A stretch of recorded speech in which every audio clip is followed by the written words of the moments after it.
मेष राशि मेष लग्न एरिस साइनेर जातक जातिकादेर क्षेत्रे जुपिटार ट्रांजिट अर्थात बृहस्पतिर ग्रहगत गोचरेर कारणे आगत 18 अक्टोबर থেকে 5 डिसेम्बर এই সময়টি আপনাদের ক্ষেত্রে ঠিক কেমন অতিবাহিত হবে সে বিষয়ে প্রতিবেদনে আমরা বিস্তারিত আলোচনা করব। আলোচনাটি অত্যন্ত গুরুত্বপূর্ণ হতে চলেছে, তার কারণ বৃহস্পতি কিন্তু আপনাদের ক্ষেত্রে আপনাদের ভাগ্যস্থানের অধিপতি, আপনাদের মোক্ষাধিপতি এবং বৃহস্পতি আপনাদের ত্রিকোণপতিও। আর এই বৃহস্পতি আপনাদের সুখভাবে উচ্চস্থ হন আর সুদীর্ঘ 12 বছর পর, ঠিকই শুনছেন, একটানা 12 বছর পর বৃহস্পতি আপনাদের সুখভাবেই উচ্চস্থ হতে চলেছেন। শনির 7.5 চলাকালীনও আপনি কি পেতে চলেছেন অপার সুখ? দুঃখ, কষ্ট, দারিদ্রতা, হতাশা, মানসিক বিড়ম্বনা থেকে পেতে চলেছেন কি মুক্তি? সে বিষয়ে আমরা বিস্তারিত আলোচনায় থাকব। এর সাথে সাথে আপনাদের ক্ষেত্রে মেষ রাশির জাতক জাতিকাদের মধ্যে যারা অশ্বিনী নক্ষত্র, কেতুর নক্ষত্র, শুক্রের নক্ষত্র ভরণী এবং সূর্যের নক্ষত্র কৃতিকা নক্ষত্রের জাতক জাতিকা, তাদের জন্য আলাদা করে আলোচনায় থাকব। নৈসর্গিকভাবে বৃহস্পতি একটি শুভ গ্রহ, আর বৃহস্পতিকে শাস্ত্রমতে দেবতাদের গুরুদেব বলা হয়েছে। নবগ্রহের মধ্যে আয়তনে সর্বাপেক্ষা বৃহৎ এই বৃহস্পতি। আবার এই বৃহস্পতি আধ্যাত্মিক চিন্তন, চেতনা, জ্ঞান, নাম, যশ, খ্যাতি, প্রভাব, প্রতিপত্তি, ঐশ্বর্য, আমাদের পরিবার পরিজন, বিবাহ, সন্তান সন্ততি এবং মোটাপা অর্থাৎ মেদ বৃদ্ধির কারক গ্রহ কিন্তু এই বৃহস্পতি। শিক্ষা জগৎ বলুন, export import, banking sector, financial sector, এর সাথে সাথে আমাদের আধ্যাত্মিক জগৎ এবং আমাদের নিজস্ব ব্যক্তিসত্তা কিন্তু নির্ভর করে থাকে এই বৃহস্পতির উপরে। এই বৃহস্পতি আবার 11 নভেম্বর কিন্তু বক্রিয় হবে। সমস্ত বিষয়েই আমরা বিস্তারিত আলোচনায় থাকব। আলোচনাটি ইন জেনারেল হবে, পৃথিবীতে যতজন মেষ রাশির জাতক জাতিকা আছেন তাদের প্রত্যেকের জন্য। আপনি যদি চান আপনার ব্যক্তিগত গণনা, আপনার ব্যক্তিগত ন্যাটাল চার্ট বা জন্মছকের সাথে সাথে বর্তমান প্ল্যানেটারি ট্রানজিটের চার্ট বা গ্রহগত গোচরের ছককে একসাথে কম্বাইন করিয়ে 100% অথেন্টিক পার্সোনাল বা ব্যক্তিগত গণনা এনি টাইম আমাদের দ্বারাই করাতেই পারেন। এর জন্য স্ক্রিনে আমরা নাম্বার দিয়ে থাকি। শনিবার রবিবার অফিসে এসে ফেস টু ফেস সাক্ষাৎ করতে পারেন অথবা by phone any time consultancy আপনারা গ্রহণ করতেই পারেন। তো চলুন আলোচনায় প্রবেশ করা যাক। মেষ রাশি মেষ লগ্ন এরিস সাইনের জাতক জাতিকারা, কালপুরুষের রাশি চক্র অনুযায়ী আপনারা প্রথম রাশির আন্ডারে পড়েন। আপনাদের রাশির অধিপতিকে মঙ্গল, গ্রহদের সেনাপতি। আর স্ক্রিনে আপনারা যে চার্টটি দেখতে পাচ্ছেন, এটি মেষ রাশির জাতক জাতিকাদের 2025 সালের 18 অক্টোবর আপনাদের গ্রহগত গোচরের ছক ঠিক এমনটি কিন্তু দেখাবে। 2025 সালের 18 অক্টোবর শনিবার রাত 9:39 বৃহস্পতি রাশি পরিবর্তন করে আপনাদের সুখভাবে উচ্চস্থ হবেন। সুদীর্ঘ 12 বছর পর আপনাদের 4th হাউসে গোচর করতে চলেছেন। আর এখানেই তিনি থাকবেন 5 ডিসেম্বর পর্যন্ত। তাহলে ধরতে গেলে প্রায় 2 মাস। আবার বৃহস্পতি তারপর কিন্তু ব্যাকওয়ার্ডে মুভমেন্ট করবেন, আবার আপনাদের সুখভাবে গোচর করবেন 2026-এর 2রা জুন। আর দেখুন, বৃহস্পতি কিন্তু আবার 11 নভেম্বর মঙ্গলবার রাত 10:11 বক্রি হবে এবং তারপর 2026 সালের মার্চ মাসের 11 তারিখ পর্যন্ত জুপিটার রেট্রোগ্রেড হয়ে থাকবে, অর্থাৎ বক্রি অবস্থানেই থাকবে। টেনশন নেবেন না, এই বিষয়ে আমরা আলোচনায় থাকব। আর বৃহস্পতি এই পুরো সময়কালে তিনি কিন্তু নিজের নক্ষত্র পুনর্বসু নক্ষত্রে গোচর করছেন। আর এখানে বর্তমানে কিন্তু আপনাদের রাশির মালিক মঙ্গল, তিনি কিন্তু আপনাদের সপ্তমভাবে গোচর করছেন, অর্থাৎ আপনাদের কেন্দ্রীয় স্থানে আছেন, কেন্দ্রীয়পতি, এবং তিনিও বৃহস্পতির নক্ষত্র বিশাখা নক্ষত্রে গোচর করছেন। কেতু থাকছে আপনাদের 5th হাউসে, রাহু থাকছে 11th হাউসে, শনি থাকছে 12th হাউসে। তাহলে 7.5 প্রথম চরণও চলছে। কিন্তু শনি নিজের নক্ষত্র ত্যাগ করে তিনি বৃহস্পতির নক্ষত্র পূর্ব ভাদ্রপদে গোচর করেছেন। রাহু ও বৃহস্পতির নক্ষত্র পূর্ব ভাদ্রপদ নক্ষত্রে গোচর করেছেন। আর বৃহস্পতি এখান থেকে অতিচারী হতে চলেছেন। অতিচারী হওয়ার অর্থ কি? দেখুন, বৃহস্পতিকে আমরা 2020-21-22 এই যে টাইম ফ্রেমে আমরা অতিচারী হতে দেখেছিলাম। বৃহস্পতি অতিচারী হওয়াকালীন আমরা পরিলক্ষিত করেছি মানুষকে গৃহবন্দী হতে, কোভিডের কারণে, করোনার কারণে। আর বৃহস্পতি আবার যেই অতিচারী হচ্ছেন, একটানা এখান থেকে 7 বছর 7.5 বছর অতিচারী থাকবেন। দেশ, কাল, অর্থনীতি, সমাজনীতি, রাজনীতি সকল ক্ষেত্রেই আসতে চলেছে গুরুত্বপূর্ণ পরিবর্তন। বৃহস্পতি জলতত্ত্বে, শনি জলতত্ত্বে স্পষ্ট আকারে ইঙ্গিত দিচ্ছে বড় ধরনের কোনো সুনামি বা হঠাৎ করে মেঘভাঙা বৃষ্টি বা বন্যা বা ফ্লাডের মতো আশঙ্কা এগুলি পরিলক্ষিত হচ্ছে। বিশেষ করে ইন্ডিয়ার নর্দার্ন যে স্টেটগুলো আছে বা হিমালয়ান যে এলাকা বেল্টগুলো আছে বা নর্দার্ন যে স্টেট আছে সেখানকার বাসিন্দাদের অতিরিক্ত সাবধানতার অবলম্বন করার পরামর্শ আমরা এ সময় প্রদান করছি। একই সাথে দেখুন, বৃহস্পতি অতিচারী হওয়ার পাশাপাশি বৃহস্পতি তো একটি শুভ গ্রহ, আবার বৃহস্পতির 3টি দৃষ্টি আছে, পঞ্চম, সপ্তম এবং নবম দৃষ্টি। আর বৃহস্পতি যে গৃহে অবস্থান করে সে গৃহকে সাধারণত তিনি দুর্বলতাই প্রদান করেন, কারণ আয়তনে সর্বাপেক্ষা বৃহৎ।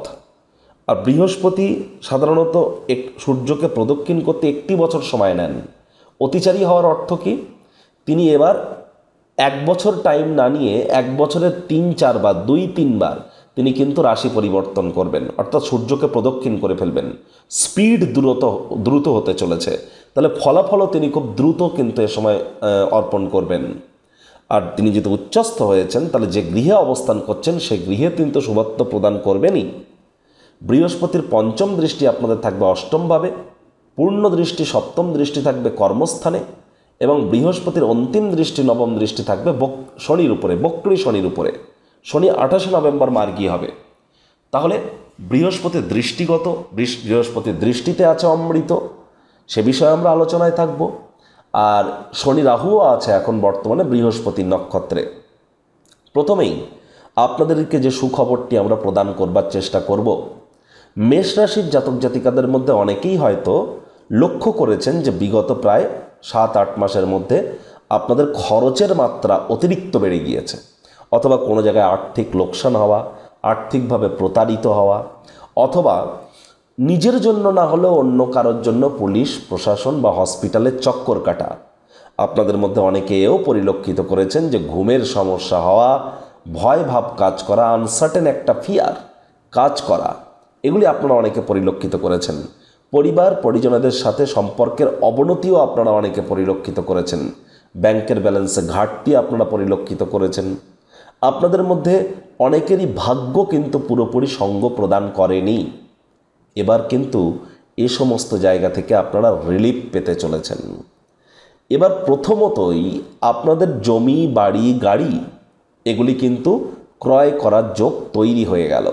পার্থিব সুখ, শান্তি, সমৃদ্ধির ভাবে বৃহস্পতি উচ্চস্থ হয়েছেন সুদীর্ঘ 12 বছর পর, তাহলে অবশ্যই পার্থিব সুখ, শান্তি, সমৃদ্ধির যোগ এগুলি পরিলক্ষিত হবে। 11th হাউসে রাহু বৃহস্পতির নক্ষত্রে, লাভের মাত্রাও কিন্তু আপনাদের বাড়তে চলেছে, আর্থিক মুনাফার মাত্রাও বাড়তে চলেছে। যারা বর্তমানে বিদেশে আছেন, ফরেন সয়েলে আছেন, তারা দুর্দান্তভাবে লাভান্বিত হবেন। আর যারা বিদেশ যাত্রার প্ল্যানিং করছেন বা যারা শিক্ষার কারণে বা কোনো প্রকার ভ্রমণের কারণে তারা সফলতা অর্জন করতে চলেছেন। এমএনসি কোম্পানিতে যারা চাকরি করছিলেন তারা প্রমোশন, পদোন্নতি, স্যালারি ইনক্রিমেন্টও পেতে পারেন, বা এমএনসি কোম্পানিতে চাকরির জন্য প্রচেষ্টারত ছিলেন, ভাগ্যবান প্রমাণিত হতে চলেছেন। এ সময় দেখুন, বৃহস্পতি আপনাদের সুখভাবে গোচর করে সুখের মাত্রাকে তো বৃদ্ধি করবেই, আপনার সাথে আপনার মায়ের সম্পর্ককে উন্নত করবে, মায়ের শরীর স্বাস্থ্যের উন্নতি হবে, মায়ের কর্মের উন্নতি হবে, শ্বশুরমশাইয়ের সাথে সম্পর্কের উন্নতি, শ্বশুরমশাইয়ের কর্মের উন্নতি। আপনার যদি কোনো প্রকার রক্ত, হৃৎপিণ্ড, বুক বা ফুসফুস ওরিয়েন্টেড কোনো সমস্যা থেকে থাকে, সেখানেও কিন্তু আপনারা রিলিফ পেতে চলেছেন। তাহলে বৃহস্পতি পঞ্চম দৃষ্টি প্রদান করতে চলেছেন কোথায়? আপনাদের অষ্টমে। তাহলে অবশ্যই অষ্টম ভাবের অধিপতি কিন্তু মঙ্গল, আপনাদের রাশিধিপতি। 27শে অক্টোবরের পর মঙ্গলও কিন্তু স্বগৃহে গোচর করে যাবে, বৃহস্পতি মঙ্গলকেও দেখবে। তাহলে একটি জিনিস তো স্পষ্ট যে 28শে অক্টোবর থেকে 18ই অক্টোবরের ঠিক 10 দিন পর থেকে 28শে অক্টোবরের পর থেকে শ্বশুরবাড়ির তরফ থেকে কোনো শুভ সংবাদ প্রাপ্তি করতে পারেন, শ্বশুরবাড়ির তরফ থেকে কোনো না কোনো পজিটিভ নিউজ আপনারা প্রাপ্তি করতে পারেন, শ্বশুর শাশুড়ির তরফ থেকে লাভান্বিত হতে পারেন, লং ডিস্টেন্স জার্নি দূরবর্তী যাত্রা ভ্রমণের সংবাদ আপনারা প্রাপ্তি করতে পারেন, পৈতৃক সম্পত্তি সংক্রান্ত কোনো সুখবর প্রাপ্তি করতে পারেন, স্বামী স্ত্রী শব্দ চয়নের উন্নতি হবে, আপনাদের মধ্যে ভাব ভালোবাসার কিছুটা হলেও উন্নতি আপনারা পরিলক্ষিত করতে চলেছেন। এ সময় যারা অকাল্ট ফিল্ড, জ্যোতিষশাস্ত্র, গবেষণামূলক পড়াশুনো, পিএইচডি বা রিসার্চ অ্যান্ড ডেভেলপমেন্ট R&D সেক্টরে আছেন, যারা বিশেষ করে বিদেশি ভাষা শিক্ষার চেষ্টা করছেন, যারা অ্যাস্ট্রোলজার, জোডিয়াক সায়েন্টিস্ট, নিউমারোলজিস্ট বা বাস্তুশাস্ত্রী বা হিলার আছেন, রেকির কাজ করেন, তাদের জন্য সময় সুযোগ দুর্দান্ত। এখানে দেখুন বৃহস্পতির কিন্তু পূর্ণ দৃষ্টি থাকবে কর্মস্থানে। তাহলে কর্মস্থানে যে সমস্ত কাজগুলি আটকে ছিল, যে ধরনের জটিলতাগুলি ছিল, সেগুলি কিন্তু এবার কেটে যেতে চলেছে। কর্মক্ষেত্রে এবার আপনার পথ মসৃণ হতে চলেছে। কিছুটা হলেও আপনারা কিন্তু কর্মক্ষেত্রে এবার বেটার ইম্প্যাক্ট করতে চলেছেন। আর মেষ রাশির জাতক জাতিকাদের 13ই অক্টোবরের আগে পর্যন্ত সময় খুবই খারাপ ছিল। তার কারণ আপনাদের রাশির মালিক মঙ্গল ছিল রাহুর নক্ষত্রে। বর্তমানে আপনাদের রাশির মালিক মঙ্গল বৃহস্পতির নক্ষত্র বিশাখায় গোচর করেছে। তাহলে অবশ্যই আপনাদের মধ্যে যারা বিশেষ করে চাকরিজীবী আছেন তাদের জন্য তো সময় সুযোগ দুর্দান্ত পরিলক্ষিত করছে। প্রমোশন, পদোন্নতি, স্যালারি ইনক্রিমেন্টের যোগ পরিলক্ষিত হচ্ছে। বেকার যুবক যুবতীরা প্রচেষ্টারত থাকুন, নতুন চাকরি কর্মসংস্থান প্রাপ্তিও আপনাদের হতেই পারে। রাজনীতিবিদ যারা আছেন তাদেরকে বলবো জনসংযোগ আপনাদেরকে এখনও কিন্তু একটু বৃদ্ধি করতে হবে। আর কিছুটা সময় আপনারা অতিবাহিত করতে পারলেই আপনাদের সময়ের সুযোগ বেটার নিশ্চিতভাবে হয়ে যাবে। আর 1-2 মাস পর, জানুয়ারি মাসের পর থেকে পলিটিশিয়ানদের জন্য সময়ের সুযোগ বেটার থাকবে। পলিটিশিয়ানদের এ সময় কিন্তু চোখ কান খোলা রেখে চলতে হবে। আর দেখুন বৃহস্পতির পূর্ণ দৃষ্টি যেহেতু আপনাদের 12th হাউসে থাকছে, তাহলে বিদেশ যাত্রার যোগ তো থাকছেই। আধ্যাত্মিক চিন্তন চেতনা আপনাদের বৃদ্ধি পেতে চলেছে এবং খরচের যে মাত্রাটা বেড়ে যাচ্ছিল সেখানে আপনাদেরকে বাজেটকে তো একটু নিয়ন্ত্রণে রাখতেই হবে। তবে শনির 7.5-এর কারণে যে নেগেটিভ ইম্প্যাক্টগুলো আপনারা পাচ্ছিলেন সেখান থেকে কিন্তু কিছুটা এবার রিলিফ পেতে চলেছেন। কারণ বৃহস্পতির কিন্তু নবম দৃষ্টি, পাওয়ারফুল দৃষ্টি পড়তে চলেছে কোথায়? আপনাদের 12th হাউসে। রেসপন্সিবিলিটিও কিন্তু বাড়তে চলেছে। পরিবার পরিজনদের সাথেও সম্পর্কের উন্নতি হবে। পরিবারের প্রতি, মায়ের প্রতি, কর্মস্থানের প্রতি, শ্বশুরবাড়ির প্রতি আপনাদের কিন্তু দায়িত্ব, রেসপন্সিবিলিটি এ সময় বৃদ্ধি পেতে চলেছে। আপনি অ্যাভয়েড করতে পারবেন না। আর এই বৃহস্পতি 11ই নভেম্বর কিন্তু বক্রী হবে। আমরা কি জানি, কোনো গ্রহ বক্রী হলে তার পরিধি, তার শক্তি, তার পাওয়ার ইনক্রিজ করে যায়। পজিটিভ প্ল্যানেট বক্রী হলে পজিটিভিটি বেড়ে যায়। জুপিটার তো ইটার্নাল পজিটিভ প্ল্যানেট। তাহলে অবশ্যই 11ই নভেম্বরের পর আপনাদের পজিটিভিটি আরও বৃদ্ধি পাবে। আর 28শে নভেম্বর তো শনি মার্গীয় হচ্ছেন। তাহলে ডিসেম্বর, বিশেষ করে নভেম্বরের সেকেন্ড হাফ তো ডিসেম্বরের ফার্স্ট হাফ আপনাদের জন্য দুর্দান্ত থাকতে চলেছে। আর এখানে কিন্তু আমরা আপনাদের ইন জেনারেল আলোচনা করছি। মহাদশা, অন্তর্দশা, প্রত্যন্তর্দশা, যোগকরণ, পায়া, তিথি, নক্ষত্র, করণ এবং আপনাদের ক্ষেত্রে আপনাদের বৃহস্পতি জন্মছক বা ন্যাটাল চার্টে কোথায় বসে আছে, কারক ঘরে না মারক ঘরে, কত ডিগ্রি বা কতটা বলাবল নিয়ে বসে আছেন ল্যাটিটিউড লঙ্গিটিউড ওয়াইজ, কোন নক্ষত্রের কত নম্বর চরণে, এগুলিও ম্যাটার করে। যারা অশ্বিনী নক্ষত্রের জাতক জাতিকা তাদের ক্ষেত্রে আমরা এ সময় বলবো সাবধান থাকুন, বাইরের খাদ্য খাবার বেশি খাবেন না। পেটের সমস্যা, বদহজমের প্রবলেম বেড়ে যেতে পারে। তবে কুইক লার্নার হতে চলেছেন আপনারা এ সময়, খুব দ্রুত সব কিছু ক্যাচ করতে চলেছেন, এটি আপনাদের জন্য ভালো। তবে পেটের সমস্যা কিন্তু বাড়তে পারে। এ সময় কিন্তু মেষ রাশির জাতক জাতিকাদের ওজন বৃদ্ধির যোগ পরিলক্ষিত হচ্ছে। ভরণী নক্ষত্রের যারা জাতক জাতিকা আছেন তাদের ক্ষেত্রে বলবো যে এ সময় কিন্তু আপনাদেরকে অবশ্যই কথাবার্তা বলবার আগে শব্দ চয়নের দিকে অতিরিক্ত নজর দিতে হবে। মানি ম্যানেজমেন্ট, মানি সেভিংস সম্পর্কে জ্ঞান বৃদ্ধি করতে হবে। দাম্পত্য জীবনের দিকে একটু নজর দিতে হবে এ সময়।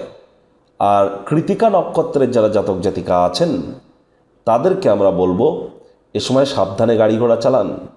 শরীরে চোট আঘাত কিন্তু লাগতেই পারে।